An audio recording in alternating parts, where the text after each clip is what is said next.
आज या निमित्ताने या सभागृहाला आश्वस्त करू इच्छितो, कोणतीही शंका मनात ठेवू नका। जी जी आश्वासनं आम्ही दिलेली आहेत, ज्या ज्या योजना आम्ही सुरू केलेल्या आहेत, एकही योजना आम्ही बंद होऊ देणार नाही। ज्या लाडक्या बहिणींनी महायुतीवर प्रेम दाखवलं, हे अधिवेशन संपल्याबरोबर डिसेंबर महिन्याचा हप्ता त्यांच्या खात्यामध्ये आम्ही टाकतो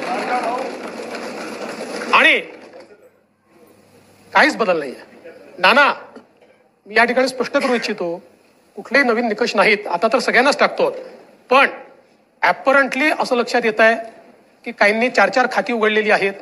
तर जसं समाजामध्ये चांगल्या प्रवृत्ती असतात, त्याच्या काही वाईट प्रवृत्ती असतात। एखादी योजना जर चुकीच्या पद्धतीने कोणी वापरत असेल तर जनतेचा पैसा आहे, तुमची आमची सगळ्यांची जबाबदारी आहे की तो योग्य प्रकारे गेला पाहिजे। आता मागच्या काळात आम्हाला लक्षात आलं, माणसानेच 9 खाती काढली, आता त्याला लाडकी बहीण योजना चालू केली होती, लाडकी बहीण योजना, तर ती योजना चालूच राहणार आहे आणि पैसे डिसेंबर महिन्याचे लवकरच भेटणार आहे असे महाराष्ट्राचे मुख्यमंत्री यांनी सांगितले आहे।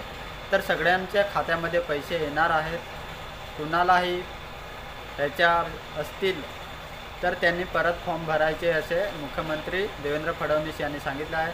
तर काळजी करायची गोष्ट नाही, कारण की अधिवेशनामध्ये त्यांनी सांगितलं आहे की सर्वांना पैसे भेटणार आहे आणि ही योजना अशीच चालू राहणार आहे। थँक्यू।